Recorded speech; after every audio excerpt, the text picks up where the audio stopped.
नमस्कार। राज्य शिक्षा शोध एवं प्रशिक्षण परिषद पटना बिहार में आपका स्वागत है। आज हम class 10th subject science chapter 6 से कंट्रोल एंड कोऑर्डिनेशन नियंत्रण एवं समन्वय से ह्यूमन ब्रेन को मानव मस्तिष्क को समझेंगे। एक बहुत ही इंटरेस्टिंग वीडियो होने वाला है। आप लोग एकदम ध्यान से और पार्ट वाइज समझिएगा, क्योंकि आज हम लोग अपने ब्रेन को समझेंगे। पहले तो हम चैप्टर की टॉपिक जो है कंट्रोल एंड कोऑर्डिनेशन को थोड़ा विस्तार में समझ लेते हैं। यहाँ कंट्रोल का मतलब है ब्रेन हमारे बॉडी को कंट्रोल करता है। हमारा ब्रेन हमारे बॉडी को कंट्रोल करता है, और ये कंट्रोल कैसे करता है? एक तालमेल, एक कोऑर्डिनेशन से करता है, समन्वय से करता है। एग्जाम्पल से समझिए। जैसे आप मेरा वीडियो अभी ये अपने आइज से देख रहे हैं, कानों से मेरी बात को सुन रहे हैं, दिमाग से, अपने ब्रेन से मेरी बातों को समझ रहे हैं, और समझने के बाद टॉपिक्स को लिख रहे हैं। तो आपने देखा ये कैसे आइज, ईयर्स, ब्रेन और हैंड का एक कोऑर्डिनेशन, एक तालमेल, एक समन्वय बना हुआ है, एक सिस्टम बना हुआ है। सिस्टमैटिक वे में हमारा एक काम हो रहा है। और एक एग्जांपल से समझिए। हम किसी को कहते हैं मुझे एक चाहिए, तो हमारे फिंगर एक निकलते हैं। मुझे दो चाहिए, तो हम दो फिंगर निकालते हैं। तो आपने देखा माउथ और हैंड के बीच कैसे कोऑर्डिनेशन बना हुआ है। इसी को कहते हैं कंट्रोल एंड कोऑर्डिनेशन। हमारा ब्रेन कंट्रोल से और एक तालमेल से कोऑर्डिनेशन के साथ काम करता है। किसी को हम बुलाते हैं इधर आओ, तो हमारे हाथ का इशारा इधर होता है। वहाँ जाओ, तो हमारा हाथ कहता है वहाँ जाओ। यहाँ भी एक कोऑर्डिनेशन बना हुआ है, दैट इज़ कॉल्ड कोऑर्डिनेशन। और ये सब कैसे होता है? कैसे ब्रेन हमें कंट्रोल कर लेता है, हमारे बॉडी को कंट्रोल कर लेता है, एक तालमेल बन जाता है? ये सब एक सिस्टम में होता है, सिस्टम से चलता है ये सब काम। और इस सारे सिस्टम को कंट्रोल करता है हमारा नर्वस सिस्टम। नर्वस सिस्टम एक ऐसा सिस्टम है जो हमारे बॉडी के अंदर जितने सारे सिस्टम हैं उसको कंट्रोल करता है। A to Z system. For example आपका respiratory system, digestive system, heart, जितने भी हमारे अंदर सिस्टम हैं, हमारा खाना पचाना, चलना फिरना, घूमना, एवरीथिंग, सारा कुछ कंट्रोल करता है नर्वस सिस्टम। सिस्टम तो आप समझ ही रहे होंगे। सिस्टम जब कई अलग अलग चीज़ें, और हर चीज़ों का एक अपना स्पेसिफिक टास्क है। और अगर कोई एक उसमें से अगर सामान ख़राब हो जाए तो वो टास्क नहीं कर पाएगा। वो उसी को कहते हैं सिस्टम। सबका एक अपना स्पेसिफिक टास्क है, और सब चीज़ें सीक्वेंस वाइज में होती है, ऑर्डर वे में होती है, दैट इज़ कॉल्ड सिस्टम। अब आइए हम थोड़ा नर्वस सिस्टम को समझते हैं कि नर्वस सिस्टम किससे बना है। नर्वस सिस्टम बना है न्यूरॉन से। और हमारे बॉडी में 3 तरह के नर्वस सिस्टम होते हैं। पहला central nervous system, peripheral nervous system, autonomous nervous system. तो यहाँ हम एक वीडियो में सारे नर्वस सिस्टम को हम डील नहीं कर सकते हैं। यहाँ हम मानव मस्तिष्क, ब्रेन को पढ़ रहे हैं, तो यहाँ हम सेंट्रल नर्वस सिस्टम को ही समझेंगे, क्योंकि ब्रेन और स्पाइनल कॉर्ड मिलकर ही सेंट्रल नर्वस सिस्टम बनाते हैं। मैंने आपको अभी बताया कि नर्वस सिस्टम बना है न्यूरॉन से। न्यूरॉन क्या है? Neuron is the structural and functional unit of nervous system. Nervous system को पहले हम देख लेते हैं कि न्यूरॉन कैसा दिखता है। वैसे तो न्यूरॉन के बहुत से स्ट्रक्चर हैं, लेकिन हम न्यूरॉन का जनरल स्ट्रक्चर ही कंसीडर करते हुए चलेंगे, जिससे चीज़ें हमारी इजी हो जाएं, आपको समझ में आ जाए। तो हम इमेजेस से न्यूरॉन को समझेंगे। न्यूरॉन कैसे वर्क करता है, कैसा दिखता है, कैसे ये हमारे बॉडी में पूरा फैला हुआ है। न्यूरॉन समझिए इस तरह से एक वायर लाइक स्ट्रक्चर है जो हमारे पूरी बॉडी में एक नेटवर्क, ह्यूज नेटवर्क बना रहा है। कैसे हम फ़ैन का स्विच ऑन करते हैं तो फ़ैन चलने लगता है, ठीक उसी तरह एक वायर से कनेक्टेड है। ठीक वैसा ही वायर हमारे पूरे बॉडी में स्प्रेड है, एक नेटवर्क चल रहा है न्यूरॉन का। तो आइए हम यहाँ न्यूरॉन का जनरल स्ट्रक्चर कंसीडर करेंगे इमेजेस से। ये है न्यूरॉन। न्यूरॉन का एक जनरल स्ट्रक्चर। सबसे पहले किसी भी न्यूरॉन एक सेल है। ये हमारे बॉडी का सबसे लॉन्गेस्ट सेल है। लॉन्गेस्ट एंड लार्जेस्ट में फ़र्क होता है। वर्ड्स के प्रोनाउंसिएशन को ध्यान दीजिएगा। ये हमारे बॉडी का लॉन्गेस्ट सेल है। जैसा कि आप जान रहे हैं कि सेल में न्यूक्लियस होता है, तो ऑब्वियस है कि यहाँ भी हमारा न्यूक्लियस है। ये न्यूरॉन का न्यूक्लियस है और न्यूक्लियस सेल बॉडी, ये सेल बॉडी है। सेल बॉडी के पास सारे सेल ऑर्गेनल्स हैं। सेल ऑर्गेनल्स में हमारे माइटोकॉन्ड्रिया हैं, राइबोसोम है, एंडोप्लाज्मिक रेडिकुलम है, जो भी हमारे सेल ऑर्गेनल्स होते हैं। इसी सेल बॉडी से निकला है ब्रांचेस की तरह डेंड्राइट्स। देख रहे हैं आप लोग फिगर में, ब्रांचेस की तरह डेंड्राइट्स निकले हैं। यही डेंड्राइट सिग्नल को रिसीव करता है। हमारे बॉडी में जो सिग्नल है उस सिग्नल को रिसीव करता है, फिर उस मैसेज को आगे प्रोसीड करता है। फिर इसी सेल बॉडी से एराइज हुआ एक लंबा सा धागा नुमा लंबा सा एराइज होकर लाइन गया है। That line is called axon. इस लाइन को हम एक्सॉन कहते हैं। यही एक्सॉन आगे जाकर एक्सॉन टर्मिनल में आगे चेंज हो जाता है। एक्सॉन टर्मिनल में चेंज हो जाता है। फिर यही एक्सॉनल टर्मिनल जाकर आगे आपको एक्सॉन टर्मिनल में चेंज होने के बाद साइनेप्टिक नॉब बना लेते हैं, जहाँ से सिग्नल आपको रिसीव होकर आगे ये प्रोसीड करता रहता है। अब आइए ये समझते हैं, ये जो आप देख रहे हैं उभरा उभरा सा जो एक्सॉन पे है, यहाँ पे डेंस, जहाँ पे घना न्यूरॉन होता है, वहाँ पे ये सेल कवर्ड होता है आपका श्वान सेल से, श्वान सेल्स, ताकि आपस में न्यूरॉन उलझे नहीं। थोड़ा सा वहाँ पे बाइफर्केशन रहे। जहाँ पे डेंस ज़्यादा न्यूरॉन होते हैं वहाँ पे ये एक्सॉन जो है श्वान सेल से कवर्ड होता है। देख रहे हैं आप लोग, इस उभरे हुए इसको श्वान सेल्स कहेंगे। और जहाँ से हमारा सेल बॉडी से ये एक्सॉन निकला है, थोड़ा उभरा हुआ है, यहाँ इस पॉइंट को हम कहेंगे एक्सॉन हिलॉक। ध्यान से समझिए, एक्सॉन हिलॉक कहेंगे। जब ये एक्सॉन हमारा श्वान सेल से कवर्ड होगा तो हम इसको कहेंगे माइलिनेटेड सेल, माइलिनेटेड सेल कहेंगे। और जब कवर्ड नहीं होगा, वो न्यूरॉन जो श्वान सेल से कवर्ड नहीं है, उसे हम कहेंगे नॉन माइलिनेटेड सेल। अंडरस्टैंड? फिर यहाँ देखिए, यहाँ से ये न्यूरॉन ये आपका सेल बॉडी है, ये न्यूक्लियस है, यहीं से हमारा डेंड्राइट्स निकला है। यहीं पे आपका हाई करेंगे और अगली क्लास में हम इसको पढ़ेंगे। अभी फ़िलहाल हम इतना ही समझते हैं कि ये मैसेज कैसे रिसीव करता है। केमिकल इलेक्ट्रो प्रोसेस से करता है। यहाँ पे सोडियम, आयरन और पोटेशियम का खेल चलता है।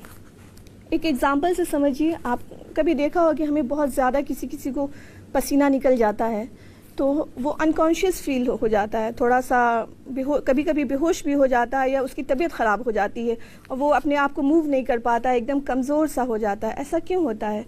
जब हमारे बॉडी से पसीना ज़्यादा निकल जाता है तो पसीने में सोडियम होता है, और जब सोडियम निकल जाता है तो न्यूरॉन को कोई सिग्नल ही नहीं मिल पा रहा है कि ताकि वो आपके बॉडी को कुछ आप जो मैसेज बॉडी दे रहा है ब्रेन तक जाए, क्योंकि सोडियम बॉडी में कम हो गया है।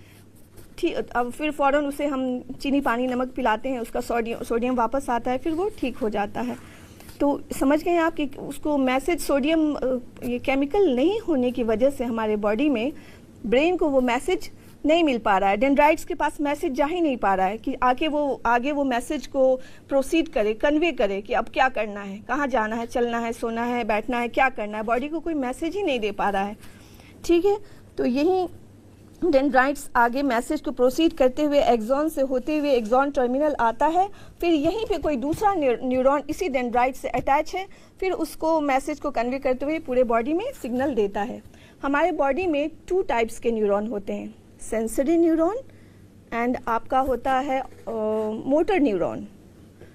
सेंसरी न्यूरॉन जो होते हैं वो बॉडी से मैसेज ब्रेन तक ले जाते हैं। सेंसरी न्यूरॉन, हमारे बॉडी में 2 टाइप्स के न्यूरॉन पाए जाते हैं, sensory neuron and motor neuron. Sensory neuron जो होता है बॉडी से मैसेज ब्रेन तक ले जाता है। मोटर न्यूरॉन उस मैसेज को इंटीग्रेट करता है और आगे फिर उसको अकॉर्डिंग टू सिचुएशन फिर उसे प्रोसीड करता है। तो वो मोटर न्यूरॉन जो बॉडी से मैसेज, जो ब्रेन से मैसेज बॉडी तक लाता है, that is called motor neuron. Clear है?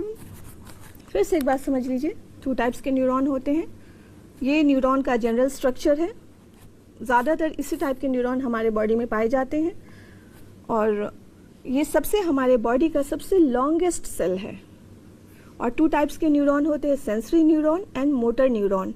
सेंसरी न्यूरॉन जो बॉडी से मैसेज ब्रेन तक ले जाता है, मोटर न्यूरॉन जो ब्रेन से मैसेज बॉडी तक लाता है। क्लियर है? अब इतना तो हम लोग समझ गए, अब आगे बढ़ते हैं। अब हम बच्चों समझेंगे कि हमारा ब्रेन कैसे वर्क करता है, कैसा दिखता है वो। अब हम ब्रेन के स्ट्रक्चर पे जाएंगे। ब्रेन हमारे बॉडी का बहुत ही इम्पॉर्टेंट ऑर्गन है, ये हम सबको जानते हैं, सभी को पता है।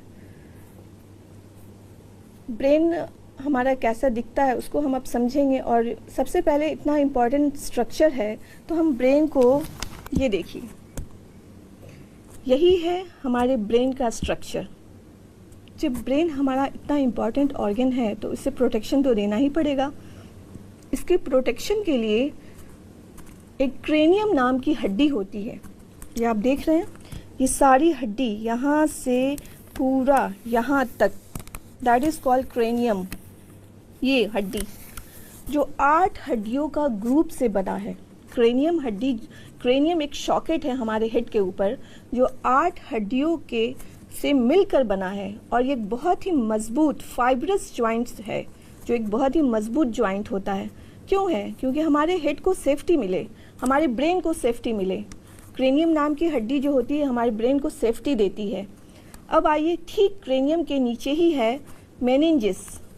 अब हड्डी है और ब्रेन का जो अंदर का पार्ट है वो एकदम एक जेली की तरह, जेली को आपने टच किया है, कैसा सॉफ्ट होता है, स्पॉन्जी होता है। हमारा ब्रेन वैसा ही है, स्पॉन्जी टाइप में, एकदम सॉफ्ट सॉफ्ट जेली टाइप। तो वो क्रेनियम नाम की हड्डी से कहीं टच करे तो उसे स्क्रैच ना हो, एक्सर्शन ना हो, कुछ उसमें डिस्टर्बेंस ना हो, उसके सेफ्टी के लिए एक कुशन टाइप में जो होता है मेनिंजिस, मेनिंजिस सेफ्टी देता है, वो एक्स्ट्रा सेफ्टी देता है। और हमारे मेनिंजिस के 3 लेयर होती हैं। इमेजेस से समझते हैं हम। देखिए, मेनिंजिस में जो ठीक क्रेनियम के नीचे होती है वो, उसमें स्पॉन्जी कुशन टाइप का एक समान पदार्थ रहता है। उसमें 3 लेयर होते हैं मेनिंजिस के। पहला लेयर होता है आपका ड्यूरामेटर, जो ठीक क्रेनियम से सटा हुआ है, ड्यूरामेटर। उसके बाद है आपका मेनिंजिस का लेयर, मैं ये बता रही हूँ। क्रेनियम के बाद जो एक 3 लेयर है मेनिंजिस की, उसमें 3 लेयर आते हैं। पहला लेयर जो पूरा क्रेनियम से सटा हुआ है, दैट इज़ कॉल्ड ड्यूरामेटर। उसके बाद जो लेयर आता है वो है एरेक्नॉइड मेटर। तीसरा जो आपके ब्रेन से सटा हुआ है सबसे निचला, दैट इज कॉल्ड पाया मैटर। और इसी एरेक्नॉइड और पाया मैटर के बीच होता है CNF फ्लूइड। सेरिब्रो 4 ग्राम का होता है, 1 kg 400 ग्राम का। ये एक एवरेज ये है। अब आइए, ब्रेन वर्क कैसे करता है। ये हमारे न्यूरॉन से, इन्वायरमेंट से, न्यूरॉन का सब खेल न्यूरॉन का चलता है। हमारे ब्रेन और बॉडी में बिलियन से बिलियन, 80 to 100 बिलियन न्यूरॉन मौजूद हैं। ये सारा उसी का नेटवर्क चलता रहता है। कैसे? वो कह सकते हैं कि ब्रेन पहले इन्वायरमेंट से इंफॉर्मेशन कलेक्ट करता है, फिर उसे प्रोसीड करता है, फिर अकॉर्डिंग टू सिचुएशन एक्ट करता है। बस इतना समझ में आ गया। अब आगे हम बढ़ते हैं, ब्रेन का हम स्ट्रक्चर देखेंगे। सबसे पहले तो हम ब्रेन का टॉप व्यू देखेंगे, ब्रेन ऊपर से कैसा दिखता है। आप देख रहे हैं क्लियरली कि ब्रेन ये 2 हेमिस्फीयर में बटा हुआ है, 2 हेमिस्फीयर, 2 भागों में बटा हुआ है। ये ऊपर से हमें ये लेफ्ट साइड के हेमिस्फीयर को हम लेफ्ट हेमिस्फीयर कहेंगे, राइट साइड के हेमिस्फीयर को राइट हेमिस्फीयर कहेंगे। क्लियरली आपको ऊपर से दिखेगा कि ये 2 पार्ट में डिवाइड है, बस ऐसा है नहीं, बट ऐसा है नहीं, ये बस ऐसा दिखता है। ये एकदम कनेक्टेड रहता है, यहाँ से दोनों हेमिस्फीयर कनेक्टेड है। उस जगह को हम देखिए ऐसा ही कुछ दिखेगा। अगर हम बीच से उसे काटेंगे और वहाँ जाएंगे जहाँ से ये दोनों हेमिस्फीयर कनेक्टेड है, ये कुछ इस तरह का दिखेगा। और वो पार्ट जहाँ से ये दोनों कनेक्टेड है वो कहलाता है कॉर्पस कैलोजम। वो मैं आपको फिर जब सैजिटल सेक्शन पढ़ाऊंगी तो फिर मैं आपको क्लियर करूंगी। अभी बस आप इतना ही समझिए कि ये टॉप व्यू हम जब ब्रेन का देखेंगे तो ब्रेन कुछ ऐसा दिखेगा, इस टाइप में। ये हमारा ब्रेन का टॉप व्यू हो गया। ये है हमारा ब्रेन का लैटरल व्यू, साइड से हमारा ब्रेन कैसा दिखता है। अब इसके अंदर कितने पार्ट्स आते हैं, उनके क्या क्या फंक्शन हैं, लैटरल व्यू के जो पार्ट्स आते हैं उसमें उस पार्ट्स की क्या क्या फंक्शन है मैं आपको अभी डिस्क्राइब करती हूँ। ये ब्रेन का आपका लैटरल व्यू हो गया। और इस साइड के लोब को हम ब्रेन को जब लैटरल व्यू करें उसको देखेंगे तो हर पार्ट को हम 4 भागों में स्प्लिट कर सकते हैं। दोनों हेमिस्फीयर के पार्ट को हम 4-4 भागों में स्प्लिट कर सकते हैं। एकदम आराम से समझिए। ये जो हेमिस्फीयर हमारा है, ये ब्रेन का जो टॉप व्यू हुआ, इसको जब हम साइड करेंगे तो एक एक हेमिस्फीयर को हम 4 भागों में स्प्लिट करके पढ़ेंगे और स्प्लिट कर सकते हैं, उसके फंक्शन को भी समझेंगे। तो इसको हम लैटरल व्यू करके इसके चारों भाग को डिफाइन करते हैं। अब देखिए ये वाला साइड जो कहलाता है ये है फ्रंटल लोब। ये हमारे ब्रेन का फ्रंटल लोब है। ये किस कामों में इन्वॉल्व होता है मैं आपको बताना चाहूँगी कि हमारा ब्रेन कोई किसी पर्टिकुलर स्पेसिफिक टास्क को नहीं करता है, ये कलेक्टिवली वर्क करता है। हम उस बेसिस पे इसे डिस्टिंग्विश करेंगे जिन जिन कामों में इनकी इन्वॉल्वमेंट ज़्यादा देखी गई है, उस बेसिस पे हम इसे डिस्टिंग्विश करेंगे। ऐसा नहीं है कि कोई ब्रेन का कोई एक पर्टिकुलर हिस्सा किसी पर्टिकुलर टास्क को करता है। हम उन बेसिस पे ब्रेन के पार्ट को डिस्टिंग्विश कर रहे हैं जिन कामों में इसकी इन्वॉल्वमेंट ज़्यादा देखी गई है, उस बेसिस पे हम इसे डिस्टिंग्विश करेंगे। तो ये देखिए फ्रंटल लोब। ये फ्रंटल लोब जो है हमारा ब्रेन का फ्रंटल लोब, ये टोटली हमारे स्केलेटल मूवमेंट जो हम हाथ ऊपर नीचे करते हैं, चलते हैं, फिरते हैं, बैठते हैं, उठते हैं, उस काम में ये इन्वॉल्व रहता है। दूसरा है आपका स्पीच कंट्रोल, जो हम किसी की कही हुई बात को याद रखते हैं। कल 5 बजे आना है, 10 बजे स्कूल जाना है, 7 बजे ट्यूशन जाना है, वो हमने जो याद रखा 7 बजे, 10 बजे, 5 बजे, सुबह 8 बजे जगना है, दैट स्पीच, जिस किसी कही हुई बात, किसी के टाइमिंग को याद रखना। कल मेरे दोस्त ने कल वहाँ मुझे बुलाया है, वो स्पीच कंट्रोल, आपने उसकी बात को याद रखा, that is called speech control.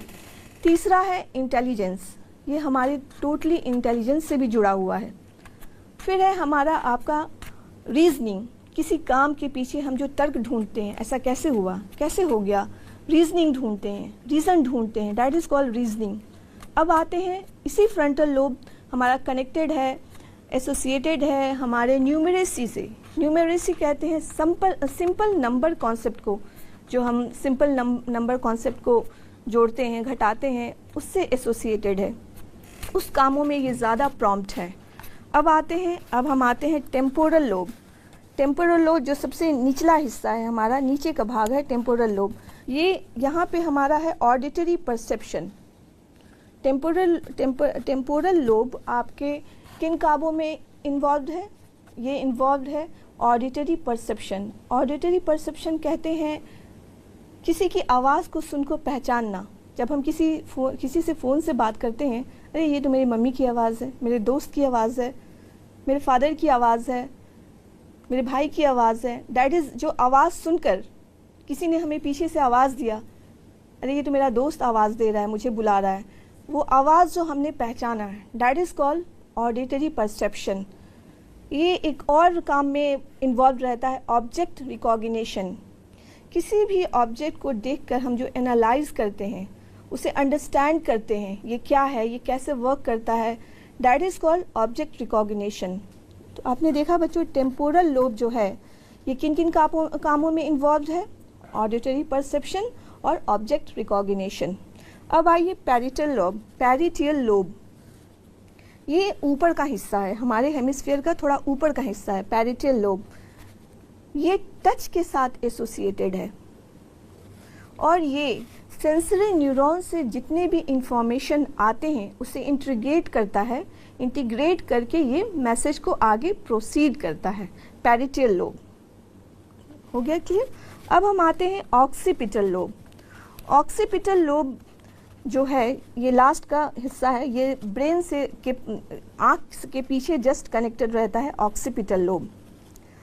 Occipital lobe होता है मोशन परसेप्शंस, जो हमारे बॉडी में मोशन है, कहाँ हमें तेज़ चलना है, कहाँ हमें कब हमारे बॉडी को स्लो करना है, कब हमें तेज़ दौड़ना है, कहाँ हमें भागना है, that is called auditory, that is called motion perception. ये हमारा ऑक्सीपिटल लोब किन कामों में इन्वॉल्व है और किन कामों में इन्वॉल्व है, मोशन परसेप्शन में। दूसरा है विजुओ स्पेशियल प्रोसेसिंग।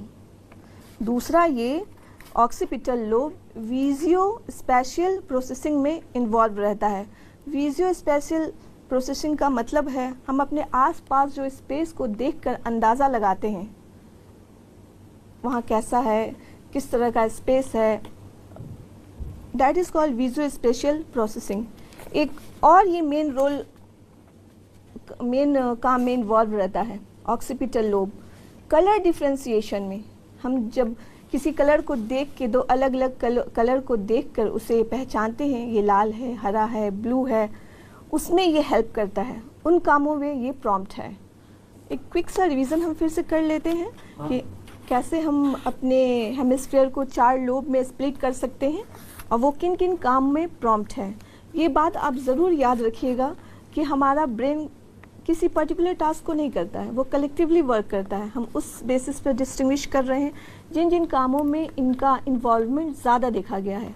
तो हम देखते हैं फ्रंटल लोब हमारा इन्वॉल्व रहता है किन कामों में, हमारा आपको speech control, skeleton movement, number के कॉन्सेप्ट में, रीजनिंग के कॉन्सेप्ट में, और आपको इंटेलिजेंस से जुड़ा हुआ है। फिर हम आते हैं टेम्पोरल लोब, किसी की आवाज़ को सुनकर पहचानना, ऑब्जेक्ट रिकॉग्निशन, किसी सामान को देखकर समझना ये क्या है, ये कैसे इस्तेमाल होगा, that is called object recognition. Parietal lobe ये टच के साथ एसोसिएशन है और ये सेंसरी न्यूरॉन से आने वाले मैसेज को इंटीग्रेट करके मैसेज को आगे प्रोसीड करता है। ऑक्सीपिटल लोब ये कलर डिफ्रेंसिएशन में हमें हेल्प करता है, हमारे बॉडी के मोशन को समझने में, कंट्रोल करने में मदद करता है, कहाँ हमें तेज़ दौड़ना है, जल्दी चलना है, कहाँ स्लो चलना है, ये सब बताता है हमें, इसमें इन्वॉल्वमेंट है इसकी। और आपको इसका इन्वॉल्वमेंट है विजुअल स्पेशियल प्रोसेसिंग में, किसी स्पेस को देखकर अंदाज़ा लगाना कि अरे यहाँ ये सामान आ सकता है या नहीं, या यहाँ अभी क्या हो रहा है, ये सब समझ जैसी चीज़ों को। ठीक है, अगला जो टॉपिक है हम आपको नेक्स्ट क्लास में इससे आगे प्रोसीड करेंगे। Thank you.